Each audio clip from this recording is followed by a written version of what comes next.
Hi everyone, welcome to ఏకమైస్ academy Hyderabad. So మనం ప్రతిరోజు డైలీ కరెంట్ అఫైర్స్ని డిస్కస్ చేసుకుంటాం కదా. సో ఇవాళ డైలీ కరెంట్ అఫైర్స్లో ఉన్నటువంటి ఇంపార్టెంట్ థింగ్స్ ఏమున్నాయి వాటి గురించి డిస్కస్ చేసుకుందాం. వాటితో పాటు చివరిలో కొన్ని ప్రిలిమ్స్ ప్రశ్నలు కూడా తీసుకున్నాను, వాటి గురించి డిస్కస్ చేద్దాం. ఇవాళ ప్రిలిమ్స్ ప్రశ్నలో నేను గవర్నమెంట్ స్కీమ్స్ సంబంధించినవి, అలాగే కొన్ని స్టేట్స్లో కొన్ని ఇంపార్టెంట్ స్కీమ్స్ కావచ్చు, ఇనిషియేటివ్స్ అనేది తీసుకొచ్చారు కదా, వాటికి సంబంధించిన ప్రశ్నలు అనేది తీసుకున్నాను. ఇవాళ ఏమున్నాయి క్లియర్గా ఒక్కొక్కటి డిస్కస్ చేసుకుందాం.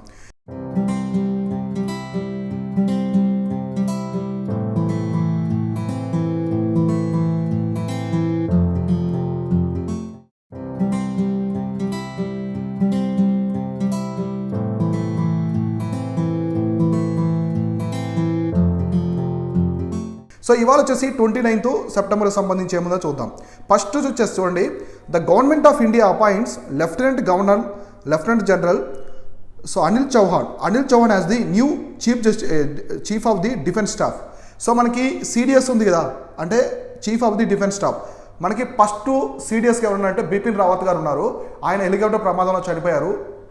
ప్రమాదవశాత్తు ఆయన చనిపోయిన తర్వాత ఆ పోస్ట్ని ఇప్పటివరకు భర్తీ చేయలేదు. ఇప్పుడు ఈయన వచ్చేసి అపాయింట్ చేశారనమాట. చూడండి, the government of India has announced the appointment of lieutenant general Anil Chauhan, so retired, as the next chief of the defence staff, who will also function as secretary to the government of India, the department of military affairs.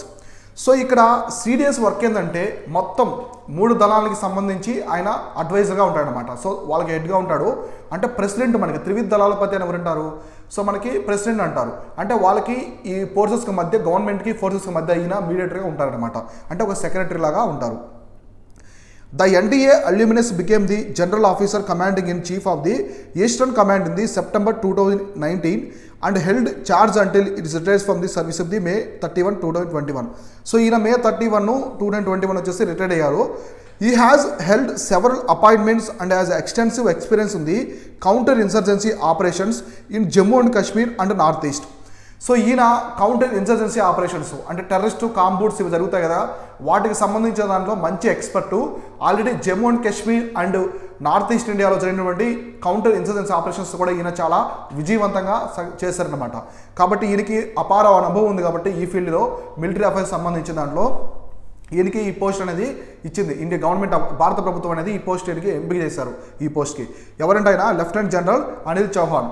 So గుర్తుపెట్టుకోండి, ఇది fact కాదు, conceptual నాలెడ్జ్కి సంబంధించినటువంటి అంశం అనమాట. ఇలాంటివి ఎక్కువగా examination పరంగా అడుగుతారు. ఎస్పెషల్లీ స్టేట్ పీసెస్ ఎగ్జామ్లు అయితే ఇట్లాంటివి కంపల్సరీ వచ్చేదానికి అవకాశం ఉంది. సో నెక్స్ట్ వచ్చేసి world bank and SIDBI. So మనకి స్మాల్ ఇండస్ట్రీకి సంబంధించిన బ్యాంక్ ఉంది కదా, అదొకటి old bank. To launch fund against loan default to lenders financing purchase of the electric vehicle 2 and 3 wheelers. So electric vehicles తీసుకుంటారు కదా, లోన్ తీసుకుని వాళ్ళకి సంబంధించి కొన్ని వాటిని తీసుకొచ్చింది అనమాట వరల్డ్ బ్యాంక్, ఒకటి సిడ్బీ. చూద్దాం. So $1 billion fund so may soon be launched by the government in collaboration with the world bank. So SIDBI అనేది భారత ప్రభుత్వానికి సంబంధించినటువంటి బ్యాంక్ అనమాట. ఇది ప్రపంచ బ్యాంకుతో కొలాబరేట్ అయ్యి ఇద్దరు చేస్తున్నారు. The small industries development bank of India. So ఎవరంటే world bank, small industries development bank of India రెండు కలిసి $1 billion ఫండ్ని అయితే లాంచ్ చేస్తున్నాయి అన్నమాట త్వరలో. The fund will use to provide guarantees against the defaults on loans taken by 2 electric or 2 vehicles. So ఎవరైనా loan తీసుకొని బ్యాంక్స్ నుంచి ఎలక్ట్రికల్ వెహికల్స్ కోసం తీసుకుని వాళ్ళు ఫ్రాడ్ చేస్తుంటారు కదా, వాళ్ళకి అగైనెస్ట్గా చర్యలు 20 తీసుకున్నానికి దీని అయితే ఏర్పాటు చేస్తున్నారు. The Niti Aayog will be the facilitating agency of this project. ఇది ఇంపార్టెంట్. సో ఇక్కడ ఎవరంటే నీతి ఆయోగ్. ఈ ప్రాజెక్ట్ వరల్డ్ బ్యాంకు సిడ్బీకి సంబంధించిన ప్రాజెక్ట్ ఉంది కదా, దీనికి సంబంధించి ఎవరు అథారిటీగా ఉంటారంటే ఇక్కడ నీతి ఆయోగ్ అనేది ఉంటుంది. So it will aim to facilitate faster and easier financing to the EVs. So ఒక పక్క ఈవీస్ని డెవలప్ చేయాలి, ఎలక్ట్రానిక్ వెహికల్స్ని ఇండియాలో డెవలప్ చేయాలి. ఇంకో పక్క ఈ ఫ్రాడ్స్ ఉంటాయి కదా, ఈ ఫ్రాడ్స్ని కూడా తగ్గించాలి. ఈ 2 టార్గెట్స్తో పెట్టుకున్నారు అనమాట. టార్గెట్ పెట్టుకొని వరల్డ్ బ్యాంకు, ప్రపంచ బ్యాంకు, సిడ్బీ 2 కూడా ఇక్కడ కొలాబరేట్ అయితే అయ్యాయి. సో నెక్స్ట్ కరెంట్ ఈవెంట్ ఏముందంటే ADB, Asian development bank, to devote $14 billion to help the ease food crisis in the Asian Pacific. So Asian Pacific రీజియన్లో, ఆసియా అండ్ పసిఫిక్ ప్రాంతంలో ఉన్నటువంటి ఫుడ్ క్రైసిస్ను తగ్గించాలనే ఉద్దేశంతో ఏషియన్ డెవలప్మెంట్ బ్యాంకు మొత్తం $14 billion ఫండ్స్ని అయితే raise చేస్తుందన్నమాట. So Asian development bank said it will devote the at least $14 billion through the 2025 to help the ease of worsening food crisis in the Asia Pacific. So Asia Pacific ప్రాంతంలో food crisis అనేది రాకూడదు, ఆహార సంక్షోభం అనేది రాకుండా, ప్రతి hunger strike అనేది ఉండకూడదు, ఎవరు కూడా ఆకలి బాధలతో చావకూడదు అనే ఉద్దేశంతో ఇదినైతే వీళ్ళు తీసుకొచ్చారు.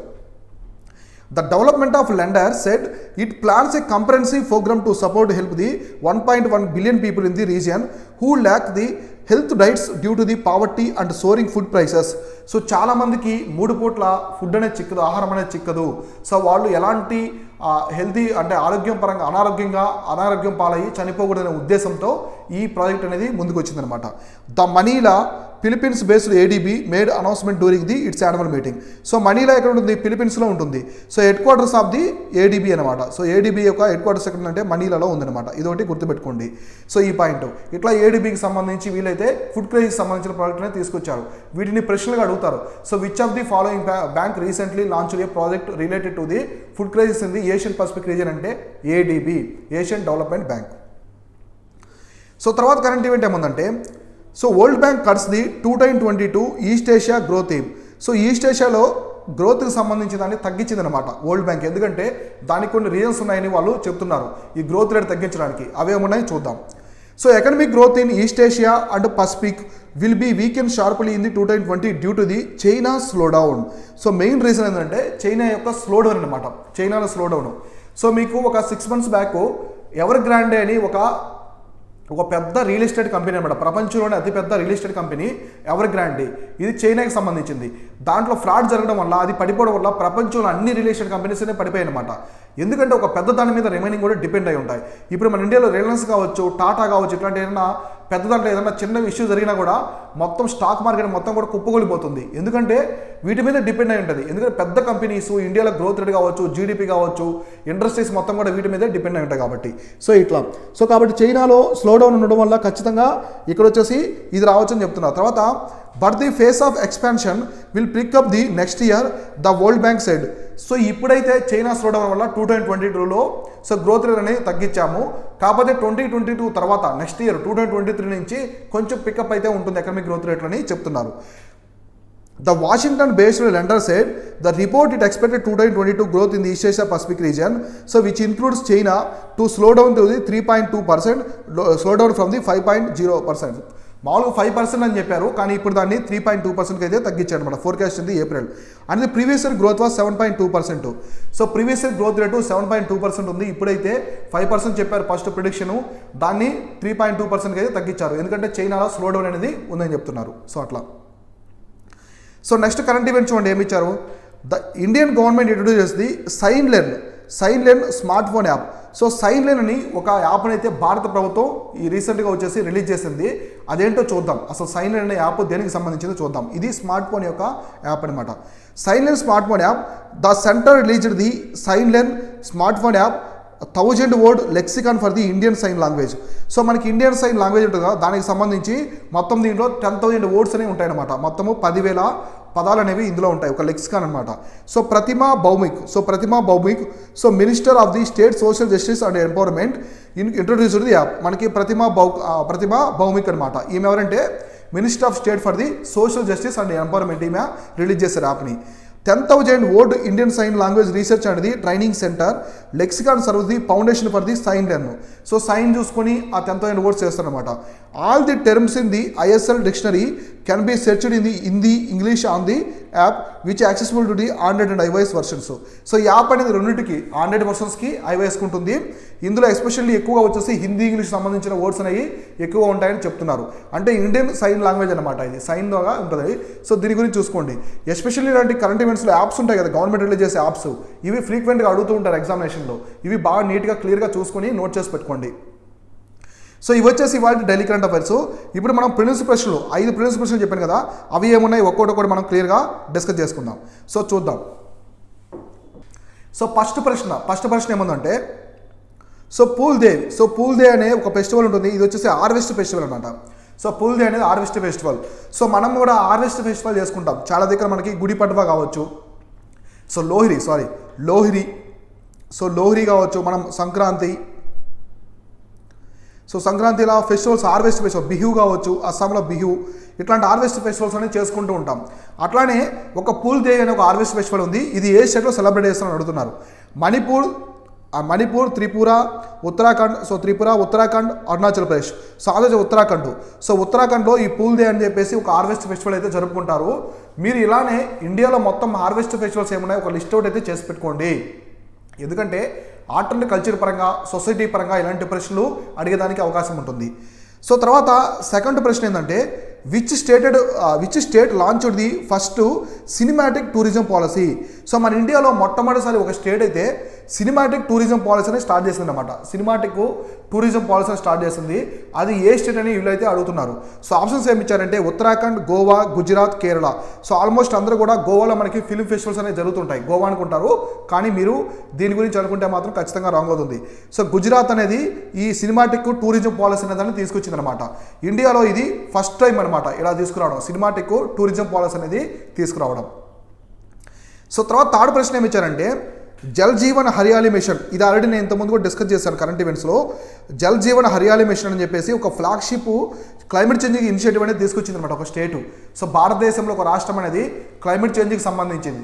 సో క్లైమేట్ చేంజ్ అనేది మనం ఎన్విరాన్మెంట్ ప్రొటెక్షన్ తీసుకోవాలి, ఎప్పటికైనా మనం చేసిన తప్పులను సరిదిద్దుకొని పర్యావరణాన్ని కాపాడుకోవాలి, క్లైమేట్ చేంజ్ని మనం జాగ్రత్తగా ఉంచుకోవాలని చెప్పేసి ఉద్దేశంతో ఒక ఫ్లాగ్షిప్ ఇనిషియేటివ్ అనేది తీసుకొచ్చింది అనమాట స్టేటు.